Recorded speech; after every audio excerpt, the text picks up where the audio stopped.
NEET વિવાદ supreme કોર્ટે કહ્યું 1563 વિદ્યાર્થીઓએ ફરી આપવી પડશે પરીક્ષા, ક્યાં તો ગ્રેસ માર્ક્સ છોડે।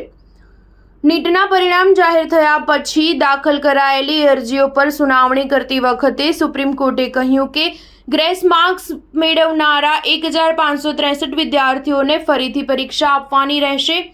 અમે કાઉન્સેલિંગ બંધ નહીં કરીએ તેના માટે સુપ્રીમ કોર્ટે નોટિસ જારી કરીને 2 સપ્તાહમાં જવાબ માંગ્યો છે। હવે આગામી સુનાવણી 8મી જુલાઈએ થશે। એનટીએએ સુપ્રીમ કોર્ટમાં સુનાવણી દરમિયાન ફક્ત 1563 વિદ્યાર્થીઓને 2 વિકલ્પ આપ્યા છે, જેના પરિણામોમાં ગ્રેસ માર્ક્સ બાદ ગેરરીતિનો આરોપ લાગ્યો હતો। એનટીએએ કહ્યું કે આ ઉમેદવાર ગ્રેસ માર્ક્સ વિના નીટ યુજી કાઉન્સેલિંગમાં જોડાઈ શકે છે કાં પછી નીટ પરીક્ષામાં સામેલ થઈ શકે છે। એનટીએ ફક્ત 6 એક્ઝામ સેન્ટર પર હાજર 1563 વિદ્યાર્થીઓ માટે ફરી નીટની પરીક્ષા યોજી શકે છે।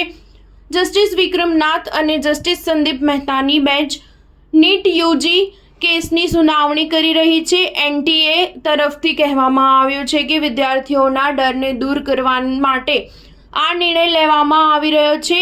અરજીદારોએ કાઉન્સેલિંગ પર પ્રતિબંધ મૂકવાની પણ માંગ કરી હતી। ટૂંકમાં કોર્ટે 3 અરજીઓ પર વિચારણા કરી રહી છે, જેમાં અનિયમિતતાઓ અને નેશનલ ટેસ્ટિંગ એજન્સી દ્વારા 1500થી વધુ ઉમેદવારોને લોસ ઓફ ટાઈમ્સના આધારે પરીક્ષામાં ગ્રેસ માર્કિંગ આપવાના સંબંધમાં શંકા વ્યક્ત કરવા નીટ યુજી 2024ના પરિણામને પડકારાયા છે।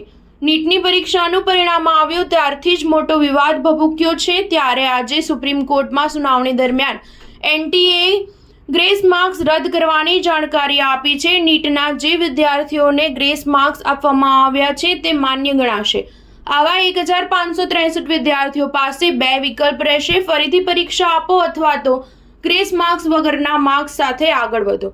23મી જૂને ફરી પરીક્ષા લેવામાં આવશે અને 30મી જૂને પરિણામ મળશે। સ્ટાર ન્યૂઝ 7 હંમેશા સચ્ચાઈની સાથે।